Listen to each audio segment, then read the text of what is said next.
When a lot of characters are talking in a comic panel, the flow of dialogue can be really tricky for a letterer. Here's an example of one of my panels where 3 people are talking. The penciler, Matt Childers, intentionally laid out the panel so that the flow of dialogue moves from left to right. First speaker, second, third. Then the second speaker says 2 more things. Now, Matt is a saint for doing this because he didn't have to. It's not the artist's job to consider dialogue flow. The most an artist has to worry about with regard to lettering is just leaving enough space. So this was very helpful of him to do. Here's all the dialogue. It fits handily, but simply fitting doesn't necessarily mean it works because there are 2 other things to consider: reading flow and balloon tails.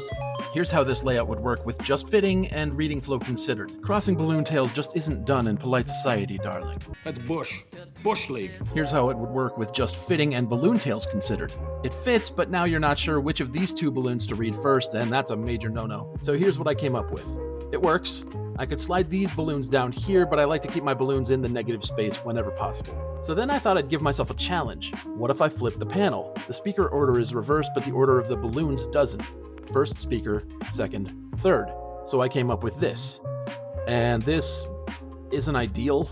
It doesn't not work, but man, it hurts to resign myself to that this was the best that I could think of. And I had to take this balloon out of the negative space, which is less of an issue, but this is killing me. Then I challenged myself again and went back to the original layout, but shifted the speaker order 1 to the right so that it goes first speaker, second, third.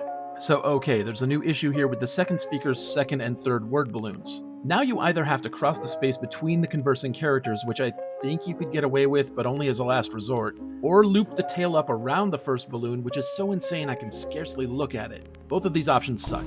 So I opted for putting those problem balloons down here, and it works. If I didn't have this space, things might have to get drastic. And this is just 3 characters talking. This isn't even as bad as it could get. So yeah, having multiple characters speaking in a panel can be a nightmare for your letterer, but that's part of the job.